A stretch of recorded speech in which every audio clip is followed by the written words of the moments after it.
Trust Wallet versus MetaMask, which is better? If you're looking for the best crypto wallet, you've probably come across Trust Wallet and MetaMask. Both are popular, but which one is right for you?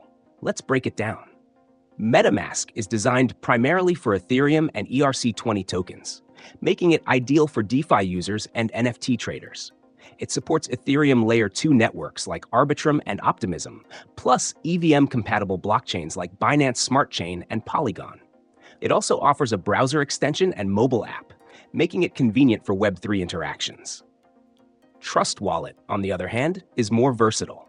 It supports over 70 blockchains, including Bitcoin, Solana, and Ripple, making it a better option for multi-chain users. It has a built-in dApp browser, direct staking options, and no need for additional network configurations.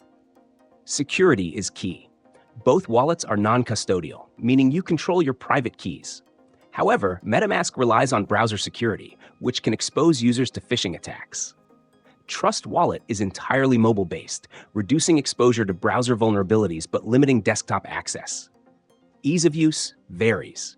MetaMask's browser extension integrates smoothly with DeFi apps, but its setup requires manual network additions for non-Ethereum chains. Trust Wallet, with its broader native support, is simpler for beginners. Fees. Neither wallet charges fees, but MetaMask's default Ethereum gas fees can be high. Trust Wallet allows you to choose custom networks with potentially lower fees. Bottom line, if you're deep into Ethereum, NFTs, or DeFi, MetaMask is the better choice. If you need multi-chain support, staking, and an easy-to-use mobile wallet, go with Trust Wallet. Both are solid, but your choice depends on your needs.